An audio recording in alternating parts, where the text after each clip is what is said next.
Shalom and welcome to another in our series of podcasts from Temple Beth Am, a dynamic center for conservative Judaism in Los Angeles. This is a recording of Rabbi Avi Havivi's weekly Siddur class. We've been studying Rav Soleveitchik the last few weeks. We're going to keep going for another few weeks. I think today I'm going to, especially because we got a late start, I'm going to try to read a little bit less text and give us more time to reflect if we can, just to bring you up to date to what we've been reading. Rav Soleveitchik was an existentialist theologian, so we read about kind of his, first of all, his core view, I think, of religious existentialism, which is that we are all fundamentally alone and recognize our limitations. We survive but limping like Jacob.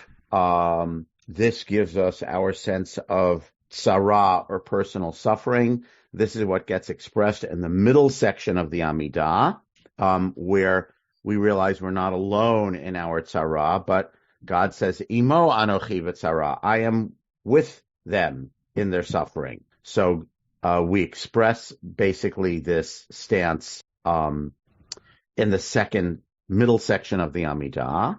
Then we backtrack to again, I don't know why he does it out of order, but he does. Maybe we'll make sense of why he does it out of order eventually. Then he backtracks to the first section of the Amidah, which we talked about last week, which he characterizes about being about God's kavod, or glory, or beauty. He calls it majestas Dei, the majesty of God, when we contemplate the amazingness of God and essentially fall in love. He uses the word aesthetically, which means fall in love with the beauty of the world. So what Rambam called, and I don't think Rambam made it up. I think it was from the Talmud, right? First, shevach, or praise. Why are we praising? Not because God needs our praise, but rather because we are struck by the beauty of what God has enacted in the universe. Okay, so we start out with that in the first section of Amidah. Then we contemplate our own finitude and loneliness, but we're not alone. We're joined by God. Second section of Amidah, and now we're up to the third section of the Amidah. That's where we're at. So we're going to do some reading today, and then we'll have a chance to talk about all that, and then we have more Rav Soleveitchik for the next few weeks, because in my reading, I just sort of found him interesting. Okay. I'm sorry, I'm going to make you dizzy. I'm just skimming through what we read last week. This is the same chapter as last week. I don't know what it's called, but Taste and See is the section where we started. Exaltation of God and redeeming the aesthetic. Fancy words. I don't know what any of that means. He talked about how we don't distinguish, unlike the Christians, we don't distinguish between agape and eros, two kinds of love. Christians distinguished it as a pure love and a worldly love, and that's why there are monks and nuns who separate themselves from worldly love, but Judaism did not believe in separating those two things. They're all connected, which is why the most profound text about our connection to God, our longing for God, is Song of Songs, the most sensuous book in the Bible. Okay. And again, in this chapter, as I said, for those of you who read the rest of the chapter at home, he does not actually focus so much on the Amidah itself. He focuses on Psalm 103 and 104, but it's really the same idea. Okay, here we are, page 65 at the bottom, I think. Both the extolling and thanksgiving hymn, we would translate as to both the first part of the Amidah and the last part of the Amidah, praise and thanksgiving, are expressions of the aesthetic experience. There is a basic difference between praise and thanksgiving. The former, shevach, praise, expresses the glory of God, God's might and majesty. The cosmic drama impresses us with its orderliness and reverence. These emotions are represented by adoration of the author of this beautiful, awe-inspiring drama. Singing of praise is the central part of the adoration. You can think of it as Ata Gibor Leolam Hashem. You are mighty. You did all these mighty things. The rain, the wind, everything. It's incredible.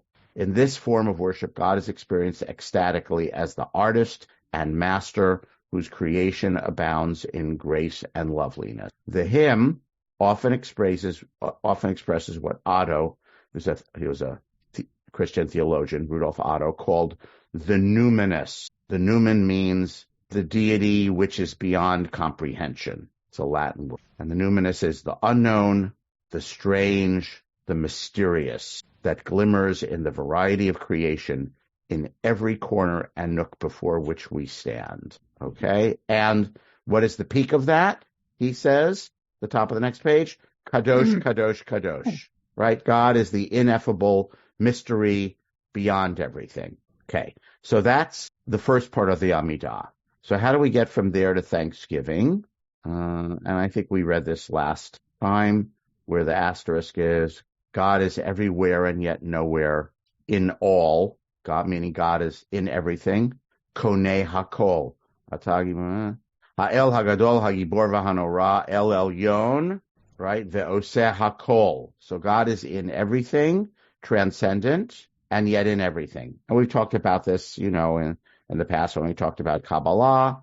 God is transcendent, but is also immanent, I-M-M-A, right? So God is somehow very beyond, and yet God is in everything, in all and still transcendent.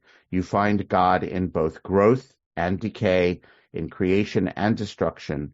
God is the principle of life and the master of death. God is the mystery from which we desire to flee, and yet we try to cling to. Okay, now we go on to the third part of the Amidah, or the third part of the relationship drama, and that is thanks. Hodaya or Hoda'ah, third part of the Amidah.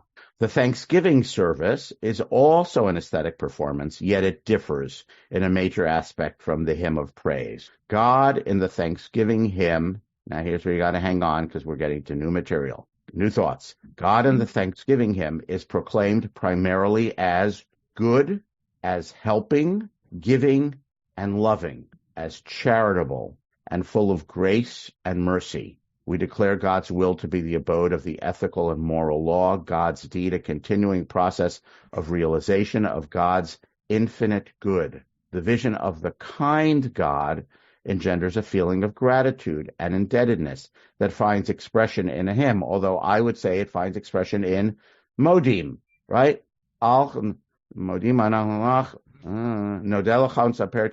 We thank you and praise you. Al chayenu hamsurim biyadecha, for life, v'al nishmotenu habgedolach, and for our souls, v'al nisecha shebechol yom imanu, and for the miracles that are with us all the time, right?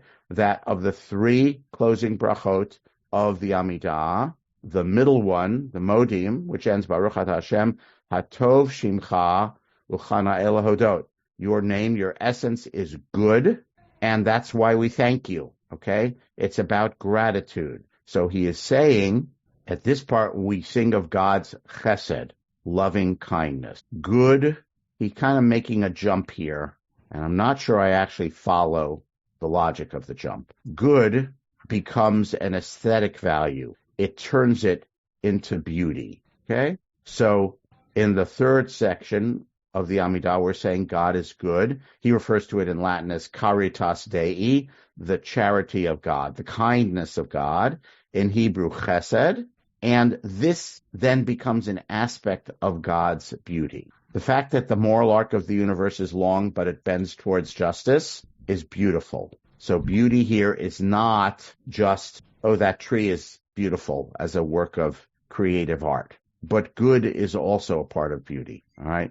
This top of the next page, this sort of beauty is not identical with majesty, but it does manifest itself in grandeur and vastness in the powerful drama of the creation. It emerges as caritas or amor Dei, love of God, but here it doesn't mean our love of God, but God's love belonging to God.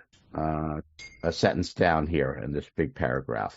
God is no longer the strange, alien, numinous God who makes the worshiper shudder, wonderstruck in the presence-absence of the unknown and mysterious. The second and third paragraph of the Amidah in particular could leave you wonderstruck at the differentness of the far-awayness of God.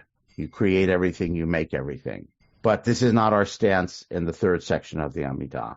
On the contrary, caritas Dei, or God's chesed, inspires, ennobles, and befriends us. God is known to and intimate with the individual. There is no attempt to flee God, since our experience is not numinous, right? So in the Kedusha, it is numinous. That is to say, it's the mysterious being or presence beyond everything. That's in the first part of the Amidah, but not in the last part of the Amidah. It is not wholly other, to use Otto's characterization of the numinous. Why is it not wholly other? Because we try to imitate God, walk in God's ways, and participate in God's chesed. Of course, God's chesed is infinite, and our finite mind can only understand an infinitesimal portion of God's goodness. Yet the moral infinity of God is not frightening or awe-inspiring, but on the contrary, beckons to us and invokes in us the desire for imitation and merger. We do not stand aghast in the presence of the Numen when we sing to God a thanksgiving hymn and adore God's goodness and God's infinite might and grace. And he goes on again to say beauty and majesty create in us a sense of almost dread and horror and shuddering. It's the shudder, when you look at a beautiful sunset, there's beauty and there's, I used to get this when I went to summer camp, which was the first place that I saw the stars in a big field outside of the big city. I'd look up at the Milky Way and I actually felt vertigo, like, oh my God, it's so incredibly vast. It's a feeling of beauty, but also of something frightening is not exactly the right word. This is what yira is about, right? Ahava and yira, love, and yira, which is translated as fear, but really means reverence / fear, okay? But when the good is apprehended as the beautiful, it arouses emotions of a different kind, craving for communion and contact, a desire for sharing in God's chesed acts and for following Hashem's law and guidance. And then he goes on to analyze the Psalms, which we're not going to read because he's talking about Psalm 103 and 104 in this chapter. But it basically is the same with the first. It's really parallel what he says to the first part of the Amidah and the third part of the Amidah. I'm going to read at the top of page 69. He's talking about a psalm. In the Thanksgiving psalm, David HaMelech sees in God the loving parent, the kind healer, the benevolent forgiver, the God of mercy, patience, and endless grace. End of the paragraph. The human, although transient and lonely, does not shudder in God's presence. The reverse is true. God finds peace and happiness in the Almighty, since God is the person's loving parent and caretaker. I'm going to try to connect this in a tachlis sort of way now to the last three paragraphs of the Amidah. What are they about? Ritzei is about thank you for accepting our prayers. Thank you for hearing my prayers. There's a prayer for restoration of service in Jerusalem, but it's basically Ritzei means accept. Please accept. Ritzei Hashem Elokeinu et Amcha Yisrael u'vitfilatam. Please accept graciously us and our prayer. That's number one, which is the 17th blessing. 18th blessing is the overt thank you for everything, all the miracles, everything, okay? And then Sim Shalom, which seems to be a request, is really, I don't want to say really, nothing is really. It can be understood as, I understand it as not you give us peace, because if you read, you read the front page of the newspaper any day of the week, it's obvious that God does not give us peace, but God gives us, in fact, the wherewithal and the possibility to have peace, right? So we're saying, you gave us tzedakah, v'chesed, v'rachamim. You give us, God, ideas of righteousness, kindness, compassion, okay? So then this really leads it to and here's what he said, the implication when you read about God, you treat us with kindness, compassion, all that stuff. What Soleveitchik is saying is, and then inevitably when we contemplate that and read that, we're struck with a feeling of, and I want to do that too. You treat us with kindness and compassion and love, with chesed, and so I want to be a being of chesed. It's meant to kind of inspire us to, go out and do it, which is why it's a very good final paragraph of the Amidah. The shalom is really up to us. God treats us with chesed. And the implication is we want to go out. The Soleveitchik is saying the reflex that is inspired in us by contemplating that is I want to go out and act with chesed. So the Thanksgiving part is blessing 17, 18, 19. I am now saying some things specifically that he didn't say in this chapter, but I'm putting his thought together with what we've studied about the Amidah. Oh, I can't remember when we did the last 3 paragraphs of the Amidah, probably, 3 years ago, right? Accept our prayers and thank you for hearing our prayers and thank you for relating to us with favor and grace. Modim, thank you for all the miracles you've done for me. And the paragraph about God's tzedakah, chesed, rachamim, chaim, and shalom, which he says is meant to inspire me to go out and live with tzedakah, chesed, rachamim, chaim, and shalom. It's the pay it forward. God, this is who you are. Therefore, this is who I want to be. And that's how he connects so he basically says, I'm going to take a step back. His idea of the Amidah, the structure, and we're going to read another passage about this in a few weeks that talks about this, is, oh wow, the world that you made is amazing. I shudder to think of how amazing it is and how beyond you are. It's part 1. Part 2, I contemplate my needs and my neediness and my helplessness, but I realize that I'm not alone, you're with me. Part 3 of the Amidah, the acknowledgement that you are full of love, so I am full of gratitude, and I want to pay that love forward when I go out into the world. I think that's his understanding of the structure of the Amidah. I'm now going to pause. No more text today. Pause for thoughts and comment. I turn it over to yous, the half a dozen of you who are present with us here today. Yeah, Terry. This last part very much resonates for me. And I don't understand why he chose to use the Latin. Because when I'm looking at it as a reader, I'm relating to it as a Western secular person. And when I see religious Latin, I think of Catholicism. I think the answer is because he has a PhD in philosophy, and he's not just writing for you, right? He's not just writing for Jews. He's also writing as a philosopher, and he wants to use terms that I don't know, it's my interpretation. He wants to use terms that will be recognizable to philosophers. By the way, he wants to use terms that will be recognizable to Christian philosophers. Yes. And he wants to say, oh, and we have that too. We have the first part of the Amidah, which is Majestas Dei. I can't remember if he uses Latin for the middle part of the Amidah, the Tzara part. I don't remember. The suffering. But he would say this is Hod V'Hadar, right? In Hebrew, he says it's Hod V'Hadar, okay? It's Hod V'Hadar, which means Majestas Dei, okay? And the middle part is our need, our existential need. I can't remember. I don't think he used the Latin term for that, which is Tzara, okay?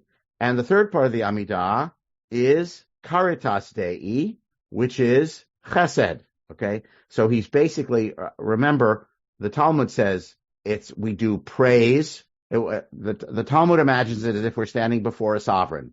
Praise, request, petition, gratitude, thanksgiving. Oh, you are wonderful. Here's what I need. Thank you, thank you, thank you. He maps onto those same 3 things, these theological terms, okay? I can't tell you I know who or what he's read in Western Christian theology that he's responding to. I'm sure it's responding to someone. Yeah. Okay. I'm guessing the same thing.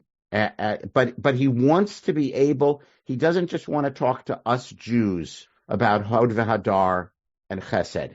He wants to be able to map that onto, I think, theological, philosophical concepts that will also be recognizable to the Western Christian theologian, and is saying, oh, and we have that in our Amidah.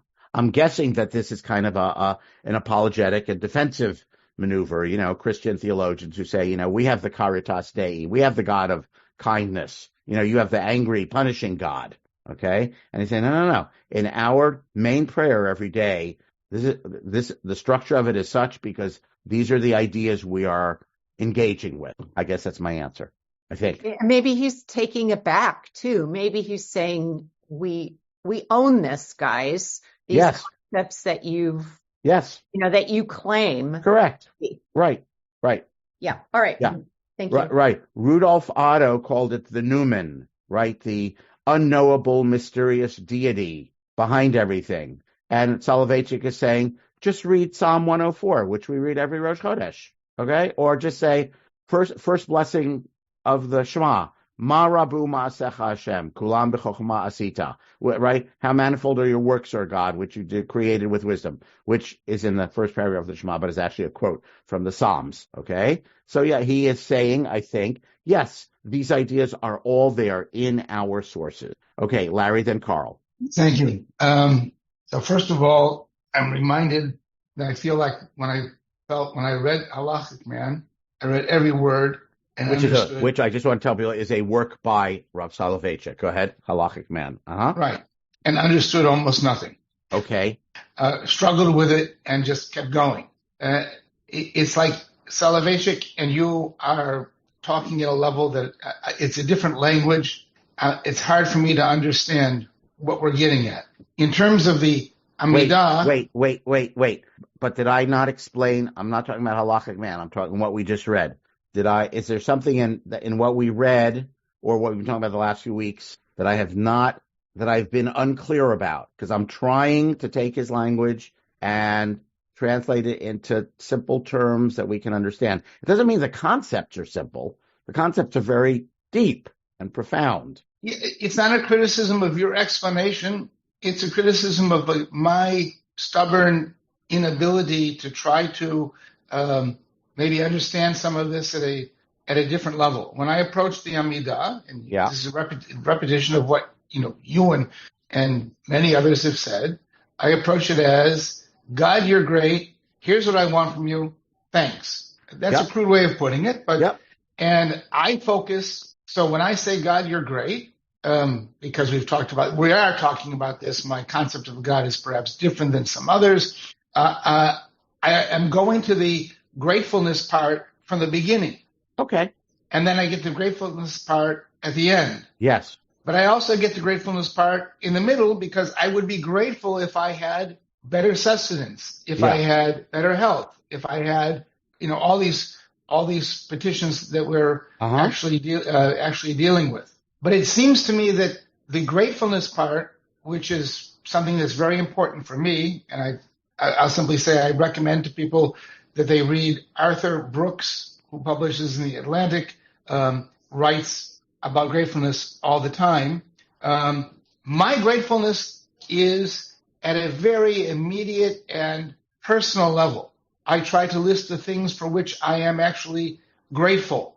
Mm-hmm. And that gratefulness is connected to the concept of God in my davening, but that gratefulness does not have to be connected to God. You can be grateful without being either a God believer or even religious. Mm-hmm. And I just don't see that personal aspect in anything that you've explained about Soleveitchik. Al nisecha shebechol yom imanu. Thank you, God, for your miracles, which are with me every single day. Okay, wait. I'm trying to respond. That's your moment to think of what are the miracles that are with me every single day. Now, there's an expanded version of that, for example, in the morning blessings, which are very embodied. I can see, I can walk, I have clothing, okay? And it's not exploded out in individual in Al Nisecha, but I guess I'll just react for myself when I say that line. I'm trying to think instantaneously. My life, my livelihood, my family, my health, my living in not living in a war zone. Okay, these are the miracles in my life. So I just want to. I'm pushing back slightly to say, well, I think, I don't know, I'm just pushing back slightly. Can I just end with one thought? Sure. Which is actually, I am grateful. So this is following something that Arthur Brooks wrote recently. I'm taking the time to list the things I'm grateful for on a weekly basis, identifying 5 things. Yeah. But part of what he's saying is also to go and to thank people. I'm thanking you. Good. It's one of the things I actually listed. Avi, I thank you for this class. And I hope we take this the right way. You are not a miracle, because what you do is something that is very hard, takes a lot of effort and a lot of care. So when I thank you, I can say I thank God that Avi is here to do this, but it's you and what you've done in what you do in this class that I don't see at all in what Soleveitchik is writing about. You're welcome, first of all. Now, I just want to push back, because I think what we just read today has to do with that. He's saying, God, you are gracious and kind, okay? And this fills me with gratitude. Third part of the Amidah, third section. And he's saying, if you are the kind of person who experiences that, then inevitably it makes you want to go out and be the kind of person who imitates God, who is gracious and kind and is filled with gratitude and thanks Avi. He would say, again, you might not feel it. It might not work for you this way. That's okay. By the way, that's why we've been studying for 2.5 years, lots of different thinkers. Okay.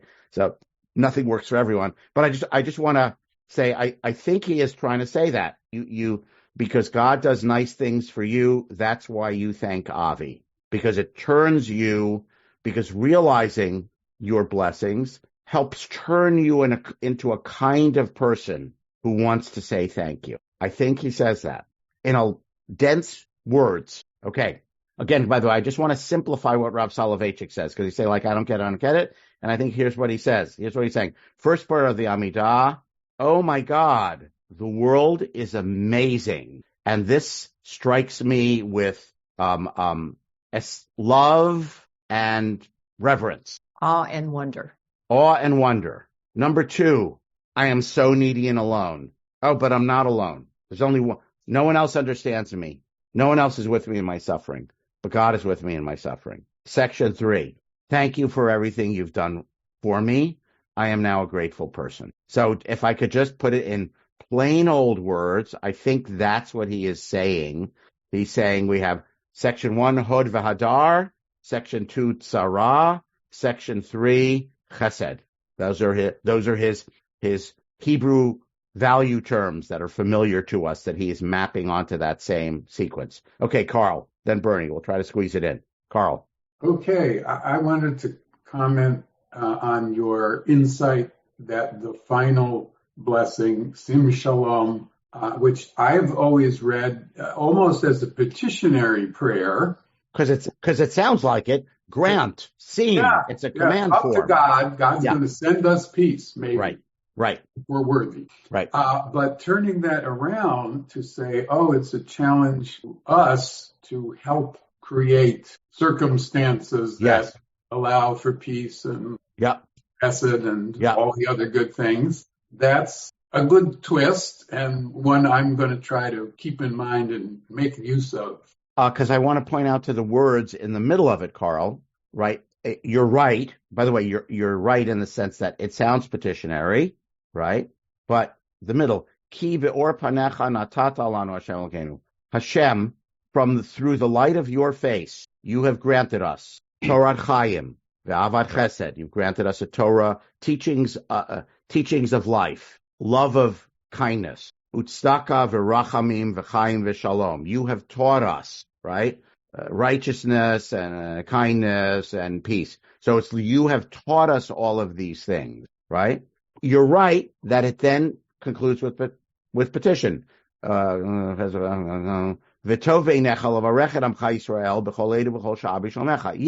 and if it's good in your sight, please bless Israel with all of these things. But again, I read it as you have granted us these qualities. You've taught us these qualities. Okay. And again, it's not explicit. There is an implication there. To me, the implication is it's sort of like your parents, right? or like a coach, like I taught you what to do, right? And there's an implication of that is, okay, now it's up to you to do that. Okay. And you could, and there could be someone who would say, well, then we should rewrite the bracha. Baruch Hashem, nivarech et olamenu bashalom. Let us bless our world with peace. Something like that. Okay. But the halacha says you're not allowed to change the final formula of the blessing. But, some people do. Bernie. Yeah, quickly, I know I was at a lecture from the emeritus rabbi at UCLA who knew the Rav, and I knew about his personal life, how he commuted. And if Larry can't understand Halakhic Judah, certainly I can. Is there anything other than the readings you've given that maybe could add something I could really understand? Because I see evangelical Christians in airports reading about the Rav. There's so many books. Most of these books that are published are, collections of his essays, which were collected by his students. I don't have an easy answer. Can I just tell you where I always start nowadays? It's really embarrassing. Wikipedia. Let's start with Wikipedia. Yeah. I think I'll go to ChatGPT. I've always had luck with that. There we go. One step beyond. Okay. But I'll think about what you're saying is like, is there something that's, 10, 20 pages long in simple English that explains what Rav Soloveitchik was all about so that I don't have to wade through all the denseness of the words? Probably, and maybe I have such a chapter in a book somewhere, and I'll hunt around for it. But I think there is, by the way, a reward. I've tried to share with you. By the way, I've never read Rav Soloveitchik as carefully and thoroughly before as I have with these materials for this class. The first time I'm reading these things this carefully, okay? And I did it by looking up, does Rav Soloveitchik have a book about prayer?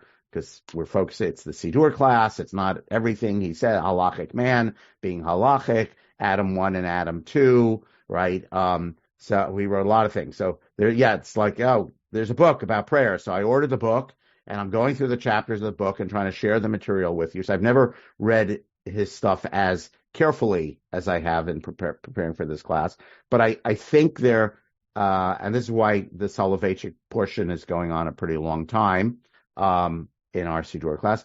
I think there are rewards to be had from trying to penetrate his prose and figuring out what it means. And I've been doing my best to share with you, this is what I think he means. Okay.